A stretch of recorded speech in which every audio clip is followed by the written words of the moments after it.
Eh bien bonjour à tous, messieurs, dames, j'espère que vous allez bien, c'est Fuku. Aujourd'hui nous sommes le 19 octobre 2023, les marchés ont tous clôturé, on a un CAC 40 qui a encore redescendu, on est à 6921 points, moins 0,64%, que dire de plus, voilà, hein, y a pas mal de choses de toute façon aujourd'hui qui s'est passé, que des mauvaises nouvelles bien évidemment.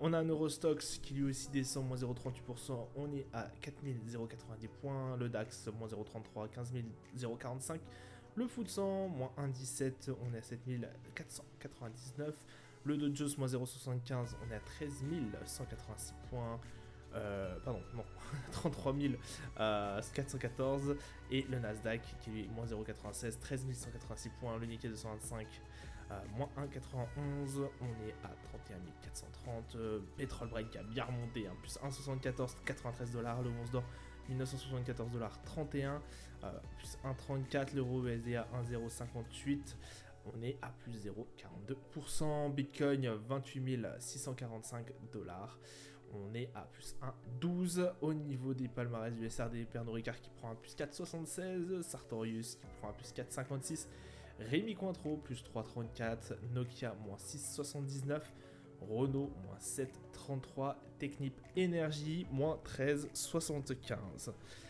Que s'est-il passé aujourd'hui? Beaucoup de choses. Déjà, on est toujours dans ce problème au niveau d'Israël et de la Palestine. Donc forcément, ça ne résout aucunement le prix du baril de Brent qui continue à flamber. Qu'est-ce qu'on a eu d'autre? Beaucoup de choses. On a eu notamment le cas aussi, hein, je vous avais dit, l'obligation, les 10 ans qui continuent de monter et on s'approche des taux qu'on avait vus en 2007 et ça c'est pas du tout bon puisque effectivement à chaque fois qu'il y a une crise, à chaque fois qu'il y a des problèmes, on se tourne vers les obligations et là en fait on voit que écoutez, c'est de plus en plus proche de ce qu'on a vu en 2007 pardon.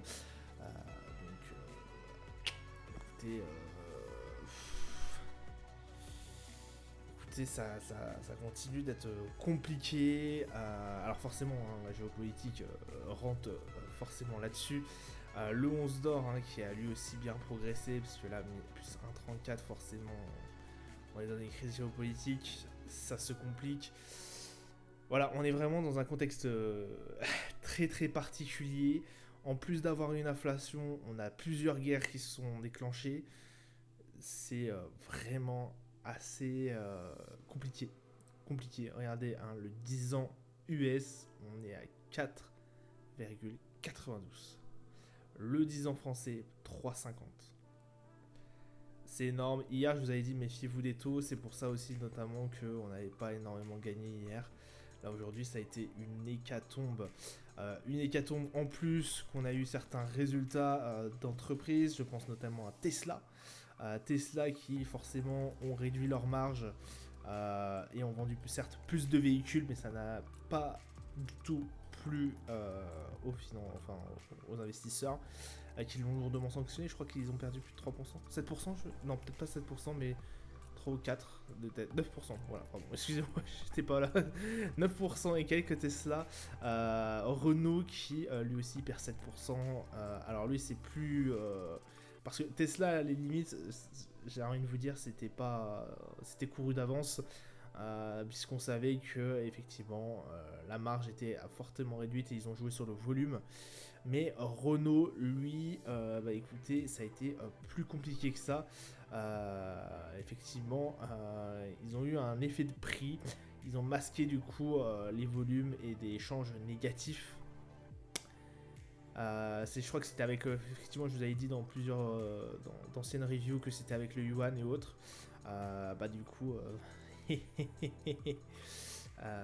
ça a été beaucoup plus compliqué que prévu et forcément ça a été sanctionné puisque je vous avais expliqué qu'avec le yuan ils avaient fait ressortir effectivement un chiffre d'affaires trimestriel qui n'avait pas un chiffre d'affaires mais les chiffres en tout cas qui étaient attendus me paraissait bien trop important et que justement le chiffre d'affaires trimestriel s'est fait impacter. Forcément parce qu'ils ont réussi à convertir en yuan. En fait, il y a une monnaie d'échange qui est plus forte que l'autre. Et de ce fait, en fait, ils font la transaction. Et en gros, ils ont dit que le chiffre d'affaires trimestriel était conforme aux attentes. Mais c'était tout simplement grâce à un effet de prix. Donc du coup, ça manque de volume et de change. Voilà, donc effectivement, ça a pas mal chuté au niveau de Renault. Qu'est-ce qu'on a eu d'autre? Je crois que c'est tout. Je crois que c'est tout. Cinquième baisse d'affilée de la semaine. Et oui, ça, il fallait s'y attendre. Et puis on a le Bitcoin, non, je vous ai pas dit. Le Bitcoin qui a gagné plus 1,16%. On est à 28 657. Bon, écoutez, ça se passe plutôt bien pour le Bitcoin, forcément. Voilà, on va se diriger du coup vers le calendrier. Pardon. On a eu la Fed qui a parlé. Alors, Jérôme Powell, j'ai pas eu le speech en entier. Je l'ai pas vu tout court. J'ai envie de vous dire, on n'a pas été. J'ai vu peut-être un petit résumé des têtes que j'ai vu entrer dans les actus. Mais effectivement, Jérôme Powell, qui toujours au niveau de l'inflation, toujours persuadé, toujours en lutte contre l'inflation. Mais j'ai envie de vous dire, là pour l'instant, ça passe vraiment à peu près en seconde zone. Là, on est vraiment focus sur que va-t-il se passer par la suite. J'ai envie de vous dire, on est vraiment... Alors, on n'est pas en mode panique, mais on est soucieux de ce qui va se passer. Je vous avais déjà expliqué pourquoi, parce que là, la géopolitique est en train de se mettre à l'intérieur des marchés. On est vraiment en train d'assister à de graves complexités géopolitiques, puisque là on a vraiment les États-Unis qui soutiennent indéniablement l'État d'Israël, et que du coup il y a potentiellement un risque d'embrasement dans la région du coup d'Israël, qui est énormément exportatrice de pétrole. Pas Israël, mais la région. J'inclus beaucoup de pays. Donc, forcément, il y a tous les complexes que ça amène. Et puis, il y a aussi l'embargo qui a été souhaité par le Liban et la Palestine. Qui peut jouer là-dessus aussi. Forcément, si le pétrole continue de grimper, ça peut faire très très mal par la suite. Voilà. Fin de la parenthèse. Calendrier d'annonce économique. On aura l'inflation au niveau du Japon demain, la vente au niveau du GBP à 8h, et ce sera tout pour demain. Alors, au niveau de nos marchés, du coup, on a un CAC 40 qui a fini bien plus bas que ce qu'on avait clôturé. On est à 6874 points. Le CAC 40 qui a brisé ce niveau des 7000. On va pas se mentir, bien brisé. Alors, on a eu une bougie qui est descendue bien plus basse ici, à ce moment-là, mais hélas, je pense que pour l'instant, on va devoir s'asseoir un peu dessus. Le niveau des 6800 me paraît un bon support pour l'instant. En tout cas, moi, j'ai toujours mon trade aux alentours des 7000. Je crois toujours à une remontée possible, malgré tout. En dessous des 6008, le trade sera stoppé. J'ai réussi à du coup effacer la position que j'avais auparavant, petite parenthèse. Voilà, comme ça vous n'êtes pas perturbé. J'avais repris une position aux alentours des 7000. Là, on va voir si ça va. On peut jouer le rebond. En tout cas, c'est assez risqué, parce qu'effectivement, là, pour l'instant, ça se passe extrêmement mal. Je pensais pas qu'on serait aussi impacté, en tout cas. Mais le CAC 40 du coup en belle baisse, et puis on verra ça par la suite. À mon avis, il y a moyen qu'on tape les 6800. Je mets un TP, un stop aux alentours des 6800, voilà, juste un peu en dessous, voilà, 6750 et quelques, pour justement éviter de me faire surprendre par ça. En tout cas, voilà, position à 7000, aux alentours des 7000, j'espère un rebond, mais ça me paraît assez complexe. Le DAX, c'est pareil, on avait pris une position, là c'est vraiment en train de se casser la figure. C'est la complexité un peu de la chose, c'est la complexité un peu de jouer la contre-tendance. Surtout que là, en fait, vraiment, j'ai été assez surpris de la complexité d'une guerre en Israël. Je pensais qu'on aurait été impacté, mais beaucoup moins que celle en Europe. Puisqu'effectivement, c'est les deux pays, mais un petit pays qui, voilà, théoriquement, aurait, là je parle de la bande de Gaza, aurait été, comment vous dire, pas expulsé, mais ils auraient été, on va dire qu'ils n'ont pas une énorme armée, donc je pensais qu'Israël allait contre-attaquer, mais d'une façon fulgurante. Alors après, on ne sait jamais hein, au niveau guerre, et que ça allait le conflit allait être vite terminé. Le souci, c'est que il traîne un peu. Alors, on peut leur vouloir. Il traîne un peu. Il y a aussi tout ce qui est le Liban. Voilà, le conflit s'envenime. Je pense qu'une attaque au sol, alors ça c'est un avis très personnel, une attaque au sol va peut leur coûter très cher en termes de crédibilité, mais aussi en termes d'hommes. On a vu ce que ça peut donner aussi quand ils ont tiré sur. Alors, entre parenthèses, on ne le sait pas, on n'a pas d'expert pour l'instant, on ne sait pas qui c'est qui a tiré. Quand il y a eu la destruction de l'hôpital de Gaza, voilà, il y a certains qui ont pris parti pour la Palestine et d'autres non. Ça a été le cas des États-Unis qui n'a pas pris du tout qui a pris part pour Israël. De ce fait, en fait, indirectement, les grandes puissances, si vous voulez, se mettent aussi. En fait, ils jouent leur dé. Donc ça reste vraiment très compliqué. Et j'ai bien peur parce qu'effectivement, on voit un soutien inconditionnel d'Israël, des USA à Israël. Ça peut partir très vite. Et ça peut très vite partir surtout dans un mauvais sens, c'est-à-dire que tout le monde s'en mêle et là troisième guerre mondiale. Donc écoutez, on reste très vigilant là-dessus quand même. C'est pour ça que vraiment là vous entendez 15 000. J'y crois toujours un peu encore au DAX, mais là ça va continuer, je pense, à être compliqué. Je vais voir si je vais pas couper toutes les positions parce que vraiment là, quand on joue à la géopolitique en fait au niveau avec les marchés, alors même s'ils peuvent avoir au bout d'un moment compris, enfin ils ont pu comprendre en fait que, comment vous dire, ils ont pu anticiper tout ça. Au bout d'un moment ils ont dit bon ok, c'est bon, on a compris qu'il y avait la guerre comme en Ukraine en fait, hein. Là il y a toujours la guerre en Ukraine. Lorsqu'il y a eu Poutine qui a envahi l'Ukraine, on a une descente assez assez folle des marchés pendant 3 semaines et quelques. Et puis après ça s'est complètement stabilisé. Après ça a été toujours l'inflation qui est revenue au centre des débats. Mais là c'est encore assez frais malgré que ça fait quelques semaines. Mais c'est surtout que là on a un envenimement assez énorme au niveau politique, quoi. Donc écoutez, RSI à 35, au niveau du DAX, ça se passe pas si mal que ça, j'ai envie de dire. On n'est pas au niveau non plus du CAC 40, où là il y avait pratiquement, il n'y a plus le support en fait qui nous tient. Là j'ai espoir encore que les 15 000 nous tiennent encore. Donc on verra par la suite si le DAX veut bien remonter.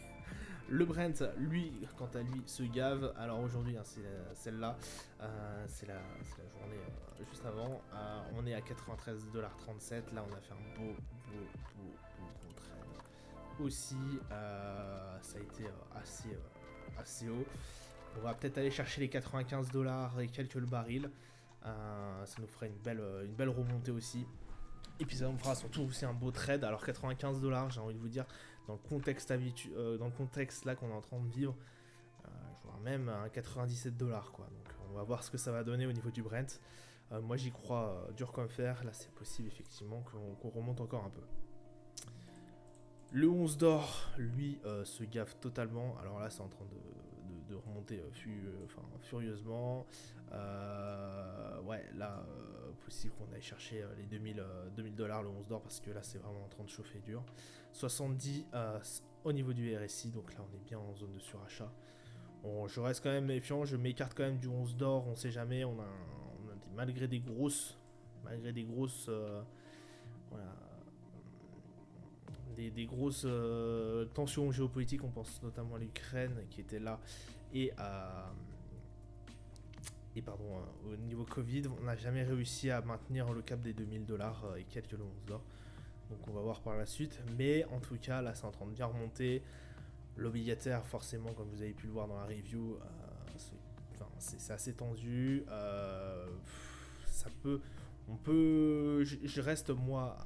Je reste, j'ai envie de vous dire, assez en retrait par rapport au 11 d'or parce qu'il a bien progressé quand même. Après, voilà, si vous avez potentiellement, vous pouvez essayer d'aller chercher les 2000 $ le 11 d'or. Là, ce serait vraiment un petit trade aussi qui serait assez sympa. Hier, je vous avais dit aussi, hein, ou avant-hier, je sais plus, dans le courant de la semaine dernière, vous avez aussi potentiellement passé un trade ici aux alentours des 1920 et quelques dollars le 11 d'or. Je vous avais dit d'arrêter en 1955. Bon, là, le trade a été complètement fait. Donc, normalement, vous avez aussi un trade qui est passé au niveau du 11 d'or, sachant qu'il y en a un qui a été coupé au niveau du CAC 40 normalement. Le Brent, du coup, pour l'instant, on est en bonne position. Le DAX, on attend. Et moi, en tout cas, je n'ai absolument plus rien au niveau des US. Là, c'est en train de bien descendre aussi au niveau des US. On est en train de redescendre vraiment au plus bas. On a un support, on va pas dire un petit support quand même, au niveau des 4002, au niveau du S&P, c'est en train de bien descendre encore, 440 au niveau du RSI. Écoutez, ça descend petit à petit, c'est pareil, on verra par la suite, si on touche ce niveau-là, peut-être que j'essaierai de tenter le rebond. Voilà, c'est possible, mais on verra ça par la suite. On a vraiment des choses qui sont vraiment assez inquiétantes, donc j'ai envie de vous dire, le 11 d'or me paraît assez intéressant aussi à prendre en compte. Beaucoup plus que, j'ai envie de vous dire, les indices américains ou même européens. Ça peut être plus intéressant pour eux de prendre le 11 d'or pour se protéger. Et après, bien évidemment, essayer de couper sa position assez vite si ça ne va pas dans le sens où on veut. Le Nasdaq, c'est pareil, on va redescendre au niveau des plus bas. Là, en plus, on a été fortement... on est tout ce qui est en plus au niveau inflationniste, on est vraiment dedans. Ouais, on reste quand même assez bas. Potentiellement, ouais, on pourrait sur un coup, on pourrait essayer de remonter au niveau des 15002. Il va me falloir beaucoup plus de choses en fait, croustillantes, beaucoup plus d'actu pour espérer un retour au niveau des 15002. Voilà, au niveau du Nasdaq, j'attendrai peut-être un petit moment, ou alors j'attendrai peut-être un petit moment pour que ça remonte. Je verrai par la suite si je prends position ou pas sur le niveau du Nasdaq. Le Dow Jones, on a eu un très très beau trade qui est passé hier ou avant-hier aux alentours des 33 000. 33 000, pardon, oui, 33 000, 34 000. Hein. Donc là, on a eu un beau trade. À voir si on va pas redescendre. Là, j'espère que alors, on a un super support aux alentours des 33 000. On a potentiellement une loi de dos qui commence à apparaître. Alors, beaucoup moins puissante, j'ai l'impression, que celle du CAC 40. Mais là, on a une loi de dos là, qui commence potentiellement à arriver. Alors, celle-là, alors, elle n'est pas parfaite, mais on voit bien que ça commence à descendre. Donc, j'espère quand même que les 33 000 résisteront. Voilà, c'est tout ce que je pouvais vous dire. Et ici à 40, bon, le MACD, je vais pas vous faire un dessin, il est bien baissier. On reste quand même toujours sous le coup de tout ce qui se passe au niveau géopolitique. Là, c'est vraiment pas du tout les marchés qui vont dicter, j'ai envie de vous dire. Ça reste très compliqué là d'anticiper, parce que comme je vous ai dit, à tout moment, ça peut très très vite s'envenimer. Si ça s'envenime et qu'il y a des interventions au niveau des USA, alors là, je peux vous jurer que le Dow Jones, que le Nasdaq et tout ça, ça va plonger. Ainsi que les marchés, le marché français, enfin les marchés européens. Et par contre, le 11 d'or risque de décoller. Donc, je garde quand même ma position sur le DAX. Le Brent, de toute façon, je pense que 95 $ c'est bien parti. Le 11 d'or, on peut tenter quelque chose, on peut tenter d'aller chercher les 2000. Mais voilà, on reste quand même assez prudent. Je sais pas, pour l'instant, je pense pas prendre position, pas sur l'or en tout cas, c'est sûr. Le DAX, je suis pas prêt de le lâcher, je pense pas que je le lâcherai tout de suite. Le CAC 40, bah, de toute façon, j'ai un seuil. À partir du moment où j'ai un seuil, j'ai une alarme qui se déclenche et bah, de toute façon, voilà, je couperai mon trade à ce moment-là. Et le Brent, ouais, c'est pour moi, si vous n'avez pas pris de position sur le Brent, prenez sur le Brent. Quoi. Et c'est très compliqué d'essayer de voir, même à long terme, là pour l'instant. On ne sait pas combien de temps ça va durer, on ne sait pas en fait, si le conflit peut très vite dégénérer. Regardez même le support des 7000 au niveau du CAC 40 à céder, donc on reste quand même très attentif à ça. Et puis on va voir par la suite ce que ça va donner. Voilà, ça sera tout pour moi pour aujourd'hui. Je vous souhaite une excellente journée, soirée, et je vous dis à demain. Ciao, ciao.